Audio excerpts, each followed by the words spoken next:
Welcome to Dresden.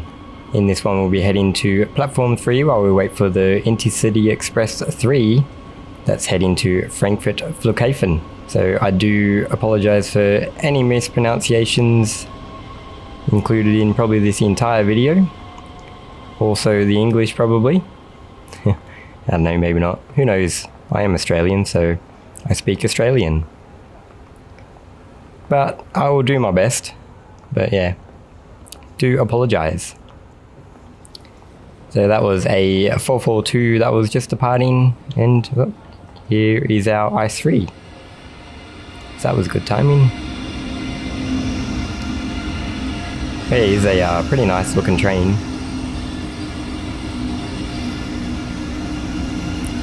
Very sleek.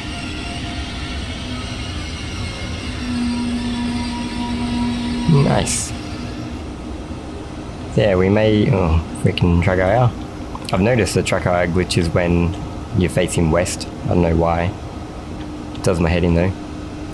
We'll wait for everyone to jump off and then we'll take a stroll through here just to check out the interior. Because yeah, it's pretty nicely modelled in here. I like the texturing as well.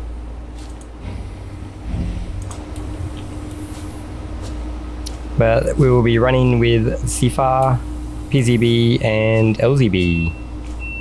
So I'm pretty sure this route does not have LZB, but you know, the i3 does.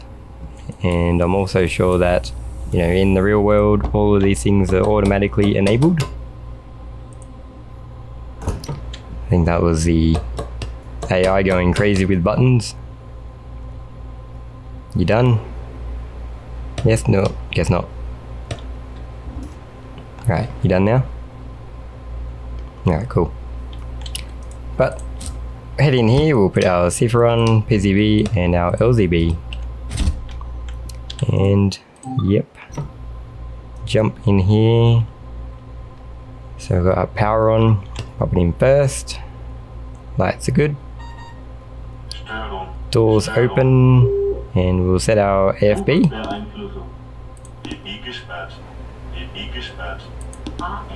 Cool, and we'll put that to 40 kilometers. And I might chuck some instrument lights on. And drop our shade just to cut out some of the glare. So it is still quite glary, but once we get moving, it'll be better. I think everything looks good, so we'll be departing in 30 seconds. We'll close up in 15 seconds. So yeah, as I don't use the HUD, I do have to use a external watch. And yeah, every time I start a service, I've got to like set it. But yeah, it is better than having the HUD up. We'll close up. And we'll wait for our little T indicator to go. I think it went. It's hard to see in the freaking daylight. Cool. But we'll head out.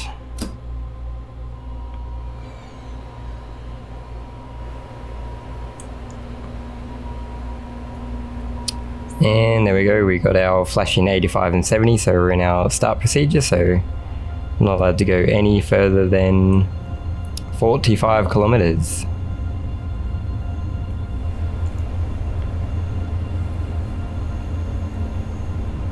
Yeah, I'll crank it up. Cool, so PZB, I fully acknowledge that I don't understand the system. I know the basics. So even though I've been, you know, driving German content for years in Train Sim 20XX, I never actually bothered to, you know, learn PZB until the Frankfurt to Koblenz route came out. That was with the Flirt 3. And then yeah, I thought, oh, maybe I'll just, you know, read it. So I read the manual, and yeah, I felt pretty overwhelmed because there's a ton of information. But I did get, you know, through a scenario using full PZB, so I guess I did learn something. But even though I can understand the basics of how to, how to operate it, I don't actually fully understand it. So we're out of the start procedure, so we can head to the 60 kilometer, which is the track speed.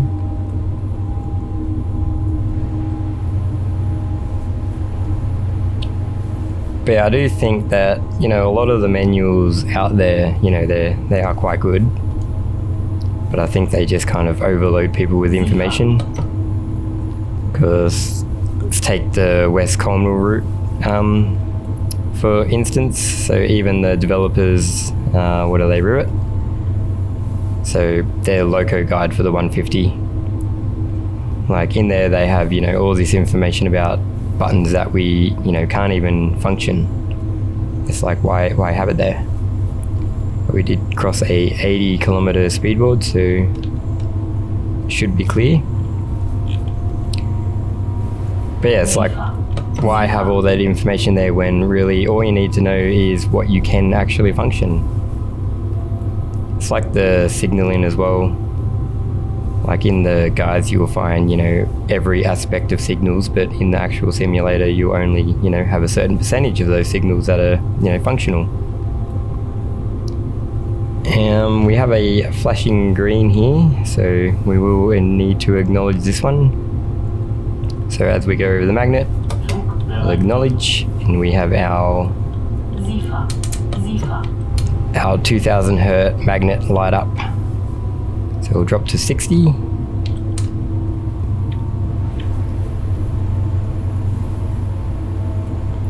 But I'll just concentrate on this and then I'll go back to baffling about route guides and manuals. Because yeah, don't want the e-brakes on. That's never good. So we've got another yellow signal up here. And we will need to acknowledge this one as well. And again, our 2000 Hz magnet lights up. So realistically, before, the first one that I did, I didn't have to actually slow down to 60 until I reached that. Because even though I've got my, 2000 Hz magnet light up, I still, am permitted for 85 kilometers. But, it is what it is. I'd probably, just know better from next time. And another thing I don't quite understand about German stuff is, what all the markers around the stations mean. Like I know the H's here are our kind of like stopping points, but, I don't know how you know which ones to stop at. So I'm just going to stop at the furthest one because I'm on a pretty long train. And there we go. So open doors. And what is that? 10:25, 10. So 15 seconds late.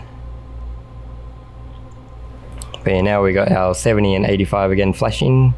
So we're back to being restricted to 45. But I'll wait until I close doors and then I'll continue my waffle.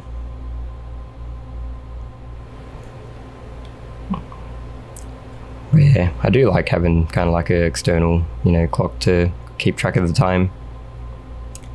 It is much better, but it's pretty risky because, 100% you can't always judge, whether it is time to close the doors. You really do need to know, the door opening times. And so far what I've tested in here, it is 1 minute stops. And then I lose my train of thought and I forget what time I actually opened the doors, but that should be enough. Check that though. Yeah, all good. Cool. So our little T marker's not even freaking working. It has worked, so I don't know. things work and sometimes things don't work, like the actual PZB, not the PZB, the LZB. I think that's the B. That should actually light up. Or maybe the B is the PZB. Oh, I don't know. Again, learning. But once those go out, we'll be able to go to 80 kilometers, I think the current track speed is.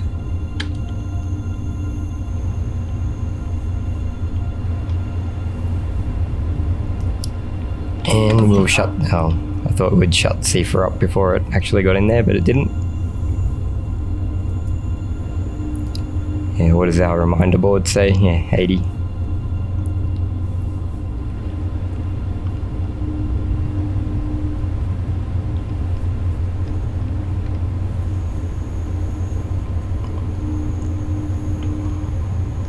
Any second it will go out. There we go. Right, so we'll speed up to 80.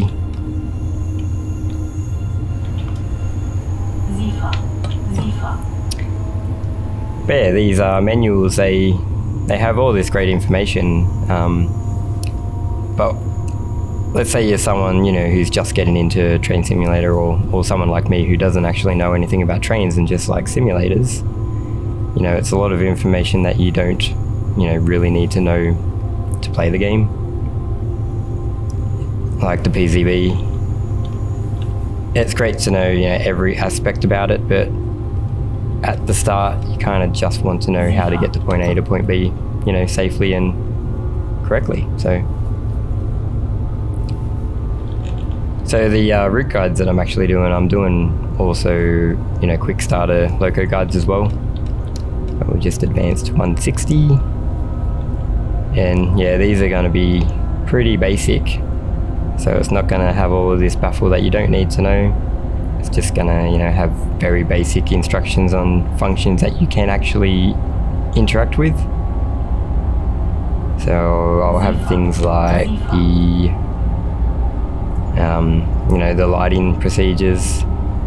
I'll have, you know, swapping cab ends, because that's something that people always post in the forums about. But yeah, I'm still working on the 150, just, you know, trying to get a feel of how I'm gonna do all the locos for all the routes. So it's all trial and error currently. It's a bit like my London to Brighton manual. Like, just the Google Map part is, you know, at the moment pretty complex, because it has, you know, all the you know, the slow speed, the high speed lines in it. It's got, you know, tons and tons of signals. It's got all the signals in the line across the track. So pretty much you need to learn how to read that freaking map. It is easy once you know what you're looking for, but it's basically everything you see, you know, out the window is going to be replicated on the map.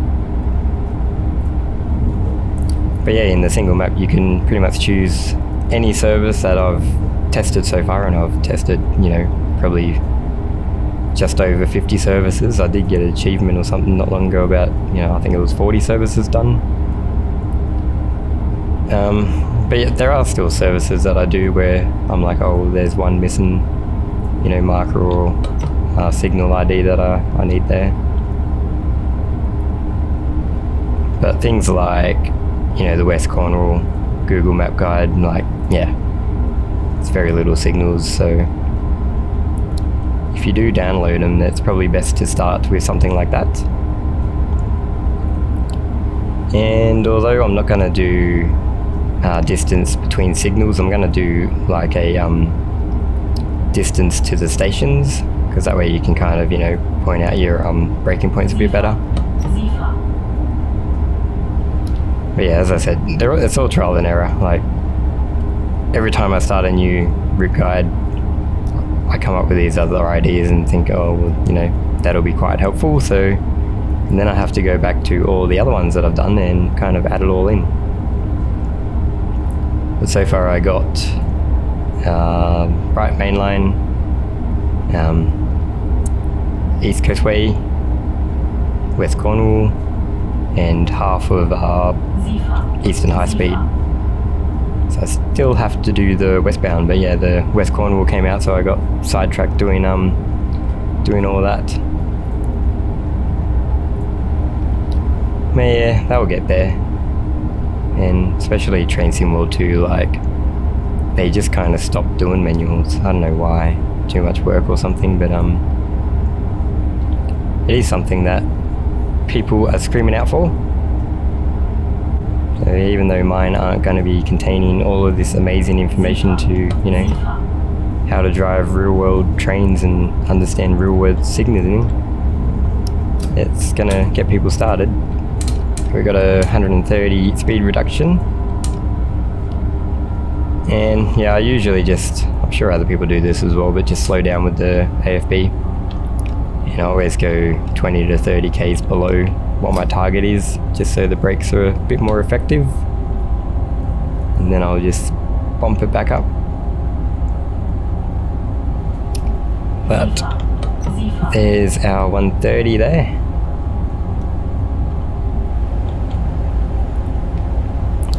But honestly, I don't know how people can say that, you know, Train Sim World 2 doesn't look good, and that, you know, 20XX looks way better. Like, seriously, look out the window. It looks amazing. And another thing that I really like in Train Sim World 2 is your perspective of everything around you. There's our 160 board again. So we'll head back up. But yeah, in like fly camera in, you know, Train Sim 20XX, you just don't get the same feel of, you know, the sheer size of everything. I don't know why I just pressed Q then. And yeah, back when I was at Dresden, like, I should have looked up, because yeah, when you look up, like, you really do feel like you're in this massive, you know, complex. And yeah, just everything on the side, like trees look more realistic in size, and buildings look more realistic in size.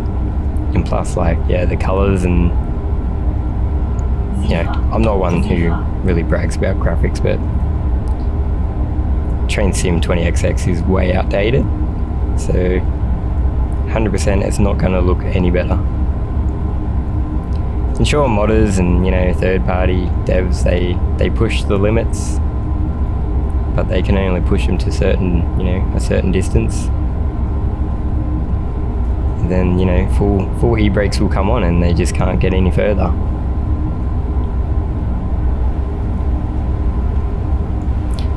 But also with, you know, Train Sim World 2, it really depends on your system, because it is quite, you know, processor heavy. And back when I was using my other computer, I literally had to have everything on the lowest of low. And we've got a 140. So we'll chuck it down to about 120, and then once we reach our mark, we'll bump it up.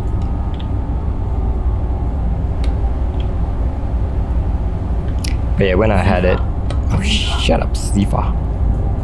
When I had it on low settings, like, it really does look crap, like major crap. So maybe that's what people are referring to, but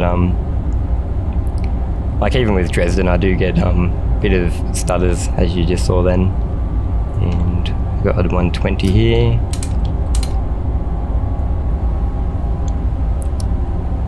Yeah, so the graphics here, I have I think everything medium, just to try and help the stutters a bit, but I got my distance rendering to ultra, and my detail on ultra as well. But yeah, still looks pretty good. Yeah, I don't know why I get stutters in Dresden, because, you know, all my other routes are pretty good.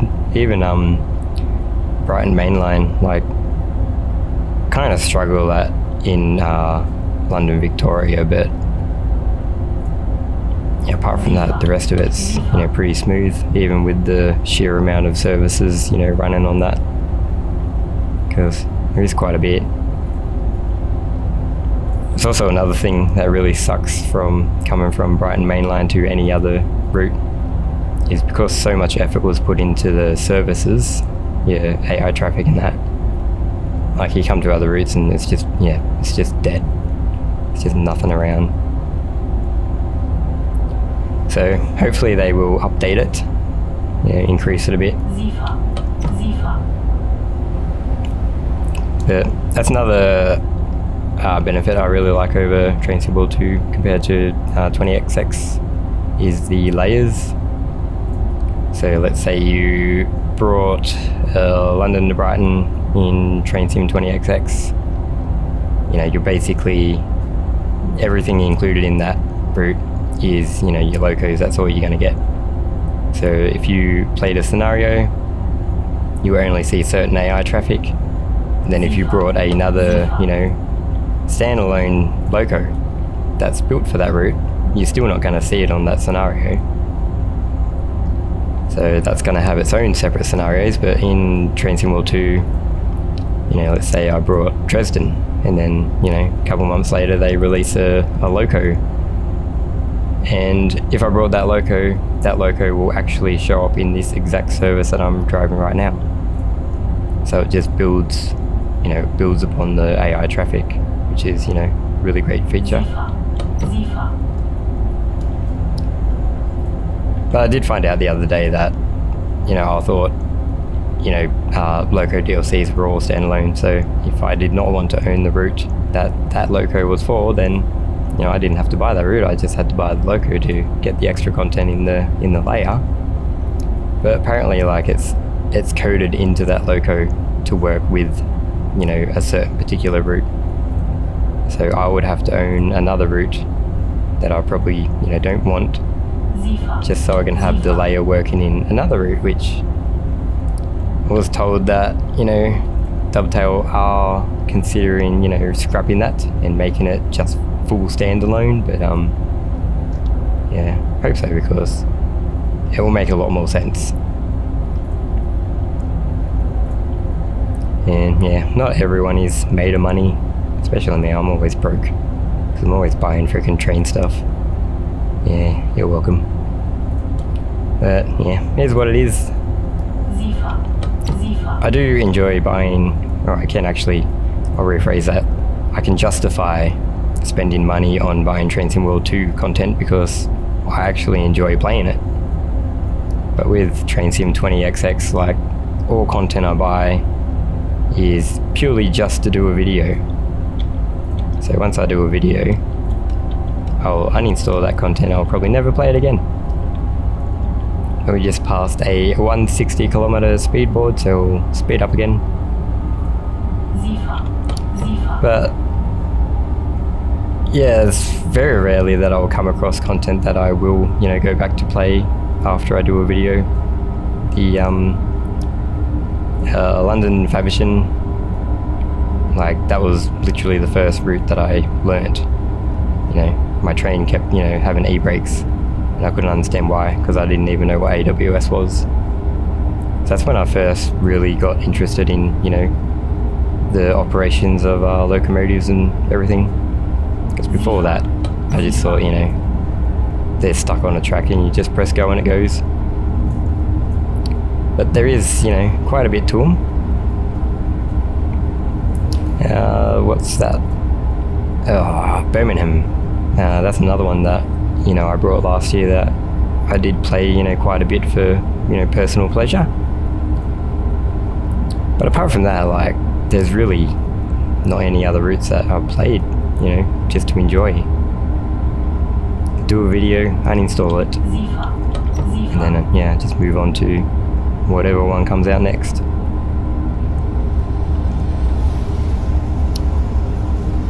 Freight train. Don't look at trains, look at signals, because cannot miss any signals.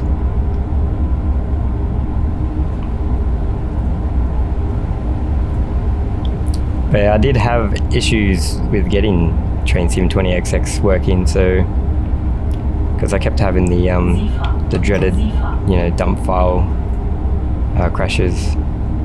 So touch wood, somebody gave me a solution to try, and so far it has worked. So I'll be eventually getting back into doing some time-lapse videos for it. Might do some scenarios as well. So one that I was planning a while ago was the lake constants. So probably in a week I'll be doing that time-lapse. Even though in the last video I said I was going to do the time-lapse for the Northern Transpennine, but things change. Plans are meant to be changed. Life's boring otherwise.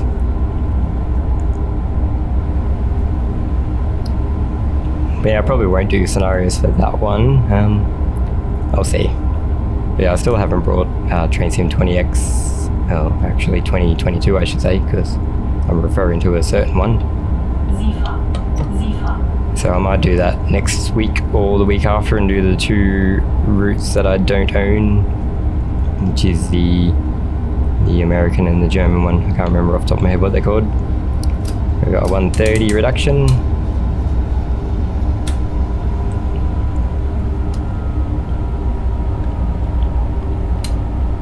It's taking a sweet ass time slowing down. Might use my brakes as well.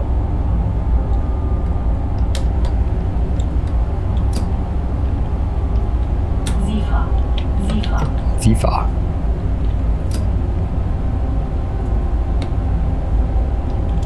I don't know why it was slowing down a lot slower there. Well, still made it in time. All good.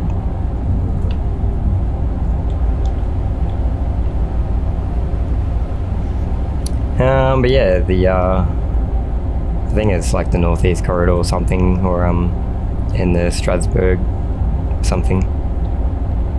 My apologies. And we've got a 120.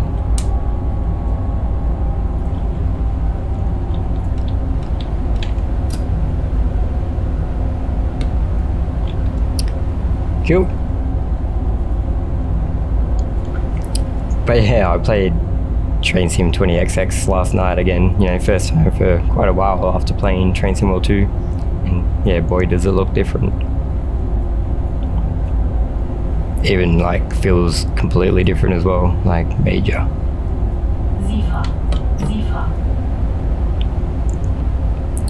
But they do, you know, pretty good content over there still.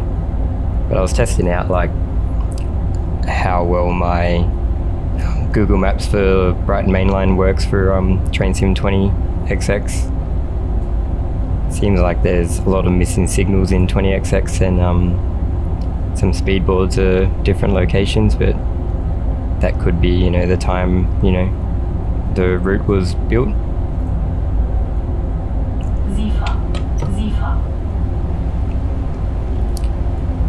But yeah, I might, when I finish the Eastern High Speed, I might, you know, compare that with the London Faversham version as well.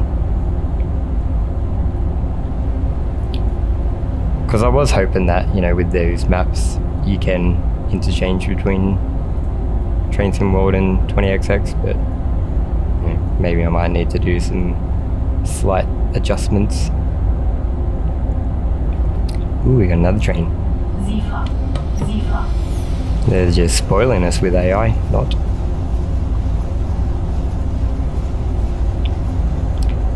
But I won't be doing too many of the guides for Train Sim 20XX because, you know, obviously the routes in Train Sim World 2, they're a lot shorter. I do get provided a lot more information for signal IDs and that, because yeah, some routes in 20XX don't even have signal IDs there. But yeah, purely because of the size of the routes, like 20XX is some massive routes, and like I'd be there forever trying to map it all out. But there are some that I am going to be doing, like the Chatham Main Line. Like that one will be pretty good to have. And I do wish, or eventually they will put the Chatham in Train Sim World 2. Because, you know, you got Eastbourne to Brighton, you got Brighton to London Victoria. Yeah, you got Faversham to St Pancras. So why not throw the Chatham main line in as well? Yeah, it's all interconnected. Not literally in game, but you know, the locations are all connected. So that'd be pretty good. And yeah, something I read on the forums a few days ago is the horn use. Apparently in Germany, the horn use just, it's not really that important. So I would have thought, you know, in any country, the use of the horn for safety reasons would have been, you know, kind of mandatory, but might have to read up on, you know, exactly what those are, because surely, you know, it has a horn, so I just don't know when, you know, when the correct times to use them are.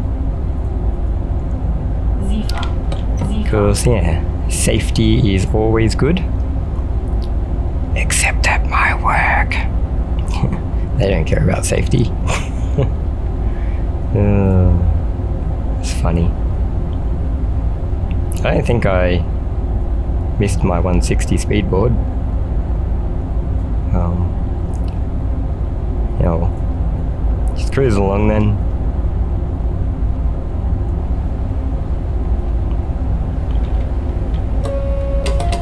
Yeah. Blow the horn anyway. But yeah, one thing I really think they lack in Train Sim 2 is sounds. 100% the sounds. They need to start, you know, getting their shit together with that one. Because as usual for, yeah, it is still 20, that's right. As usual for pretty much all content they do, you know, Train Sim 2 and 20XX, it's very, you know, the quality is extremely varied. You know, sometimes you'll have freaking amazing sounds. Not the train. And then, like, you know, the release a month later, like, the sounds would be, you know, just trash. Like, I can understand, yeah, research and all that mumbo jumbo, but come on, you do better. Still 120. Is that flashing? Oh no, I think it was just the wires passing through it. Not through it, but, you know, in front of it. Zifa. There is a reduction there hiding, so anything under 80 we have to acknowledge. So we've got our 2000, 1000 hertz magnet light up again.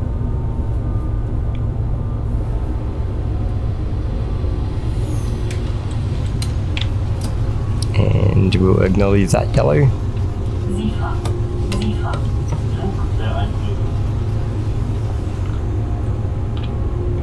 I think I'm actually getting pretty close to the station, so I might just throttle off and what's that one? 20. I don't know if that, oops, I don't know if I should have acknowledged that. This is where I start to get confused. Like, yeah, do I need to go 20? I will anyway, just to be safe.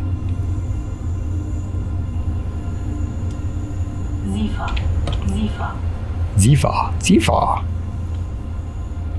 I don't even know. Am I 20? No, almost, yeah, now I am. Oh well, we'll see. And acknowledge this one probably. No, didn't light up, it's all good. But yeah, as I said, like, I still don't understand all of it. I got my 500 hertz magnet light up. I don't know. I'm pretty confused right now, but we'll see. Where to stop? See, I don't know what all these letters are. Like C, and you got D. I don't know.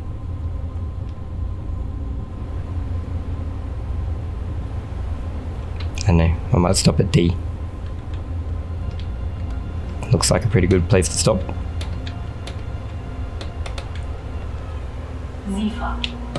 Zifa. Alrighty. computer just freaking opened the door for me. Well, there we go. Safely made it. Well, that's good. Didn't have the e-brakes apply or anything. So can't complain with that. But yeah, again, nice looking train. Good old i3. So the i3M, I should say. I think it's the 406 model. I don't know if it says it on it. Here we go, 406, yeah. Cool. I haven't checked out any of the actual scenarios yet. I really don't play scenarios too much in Train Sim World 2 because, mainly because of the objectives, like frickin' sit in the seat, put the master key on, put it in forward, apply throttle. It's like, seriously, just tell us where we have to go and let us get there. Maybe it wants me to close the doors. Fine, I'll do that. And then I'll see how badly I did with my timing. Well, I'm probably going to be late for this one. Are you happy?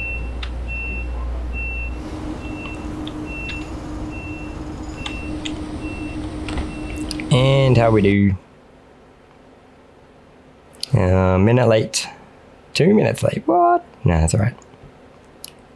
So yeah, due to the amazing AFB,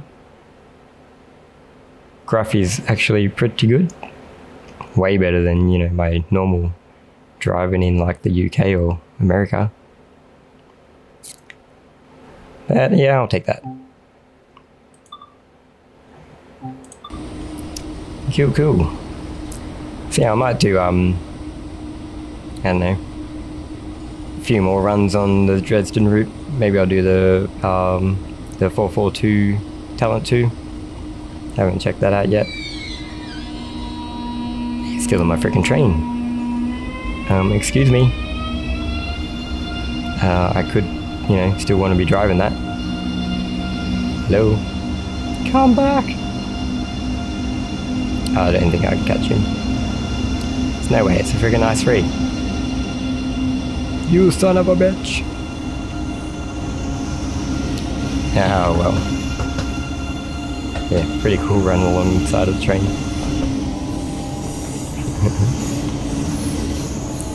He's pretty long, isn't it? Oh. Where's the end? There it is. Goodbye! Ugh, now I have to walk back. But anyway, thank you for watching, and we'll see you in whatever one I do next. Peace.